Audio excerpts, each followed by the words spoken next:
ലോകം മുഴുവൻ രഹസ്യമായി നിയന്ത്രിക്കുന്നത് ഒരു കൂട്ടം ആളുകളാണ്.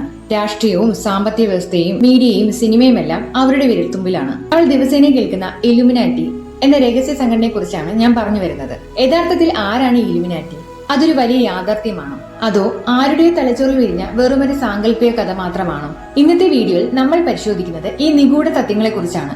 എല്ലാവരും വിശ്വസിക്കുന്നത് പോലെ നൂറ്റാണ്ടുകൾക്ക് മുമ്പുള്ള ഒന്നല്ല ഇലുമിനാറ്റി. ലാറ്റിൻ ഭാഷയിൽ പ്രബുദ്ധരായവർ അഥവാ നല്ലതുപോലെ അറിവും വെളിച്ചവും ലഭിച്ചവർ എന്നാണ് ഇതിന്റെ അർത്ഥം. കൃത്യമായി പറഞ്ഞാൽ 1776 മെയ് 1 ഇന്നത്തെ ജർമ്മനിയുടെ ഭാഗമായ ബവേറിയയിലാണ് ഇത് ആരംഭിക്കുന്നത്. ആദം വെയ്ഷോഫ്റ്റ് എന്ന വ്യക്തിയായിരുന്നു ഇതിന്റെ സ്ഥാപകൻ. ഫ്രീമെയിൻസുകളുടെ മാതൃകയിൽ അക്കാലത്തെ ചില സ്വതന്ത്ര ചിന്തകരാണ് ഇതിന് പിന്നിൽ പ്രവർത്തിച്ചത്. എന്നാൽ ഇവരുടെ യഥാർത്ഥ ലക്ഷ്യം ലോകം കീഴടക്കുക എന്നതായിരുന്നില്ല. മറിച്ച് സമൂഹത്തിലെ അന്ധവിശ്വാസങ്ങൾ, പൊതുജീവിതത്തിലെ മതപരമായ സ്വാധീനം, ഭരണകൂടങ്ങളുടെ അധികാര ദുരുപയോഗം എന്നിവയ്ക്കെതിരെ യുക്തിചിന്ത പരത്തുക എന്നതായിരുന്നു. എന്നാൽ ഈ കൂട്ടായ്മ അധികകാലം നീണ്ടുനിന്നില്ല. 1787 ബവേറിയൻ ഭരണകൂടം ഈ രഹസ്യ സംഘടനയ്ക്കെതിരെ കർശന നടപടികൾ എടുക്കുകയും പ്രവർത്തനം പൂർണ്ണമായി നിരോധിക്കുകയും ചെയ്തു. അക്കാലത്തെ സർക്കാർ ഇവരുടെ രേഖകൾ പരസ്യപ്പെടുത്തിയപ്പോഴാണ് പല കൗതുകകരമായ വിവരങ്ങളും പുറത്തു വന്നത്. ഇതിലെ അംഗങ്ങൾ പരസ്പരം തിരിച്ചറിയാൻ യഥാർത്ഥ പേരുകൾക്ക് പകരം രഹസ്യനാമങ്ങളാണ് ഉപയോഗിച്ചിരുന്നത്. സ്ഥാപകനായ ആദം വെയ്ഷോഫ്റ്റ് ഉപയോഗിച്ചിരുന്നത് സ്പാർട്ടക്സ് എന്നായിരുന്നു. പിന്നെ എങ്ങനെയാണ് ഇതൊരു ലോകോത്തര രഹസ്യ സംഘടനയായി മാറി? ഇവിടെയാണ് നോവലുകളുടെയും സിനിമകളുടെയും പങ്ക് വരുന്നത്.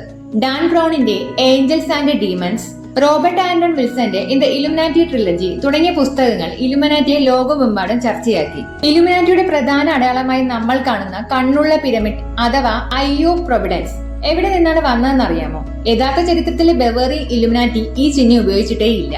17ഉം 18ഉം നൂറ്റാണ്ടുകളിൽ ദൈവത്തിന്റെ സാന്നിധ്യം കാണിക്കാൻ ക്രിസ്തീയ പള്ളികൾ ഉപയോഗിച്ചിരുന്ന ചിഹ്നമായിരുന്നു ഇത്. പിന്നീട് 1782 അമേരിക്കയുടെ ഔദ്യോഗിക മുദ്രയിലും $1 നോട്ടിലും ഇടം നേടി. ഫ്രീമസൺ സംഘടനയിലും ഇത് ഉപയോഗിച്ചിരുന്നു കേട്ടോ. പിൽക്കാലത്ത് ഗൂഢാലോചന സിദ്ധാന്തക്കാരാണ് ഈ ചിഹ്നത്തെ ഇലുമിനാറ്റിയുമായി ബന്ധപ്പെടുത്തി പ്രചരിപ്പിച്ചത്. ഇവർ രക്തം കുടിക്കുന്നവരാണെന്നോ പിശാചിനെ ആരാധിക്കുന്നവരാണെന്നോ ഒക്കെയുള്ള പ്രചരണങ്ങൾക്ക് യാതൊരു തെളിവുമില്ല. ഒരു ചെറിയൊരു കൂട്ടായ്മ പിന്നീട് നോവലുകളിലൂടെയും സിനിമകളിലൂടെയും മാത്രം ഊതിപ്പെരുപ്പിച്ചെടുത്ത ഒന്നാണ്. ചുരുക്കത്തിൽ സിനിമയിൽ കാണുന്നത് പോലെ ലോകത്തെ പേടിപ്പെടുത്തുന്ന ഒരു മാന്ത്രിക സംഘമല്ല ഇത്. ഈ വീഡിയോയെ കുറിച്ചുള്ള നിങ്ങളുടെ അഭിപ്രായങ്ങൾ താഴെ കമന്റ് ചെയ്യുക.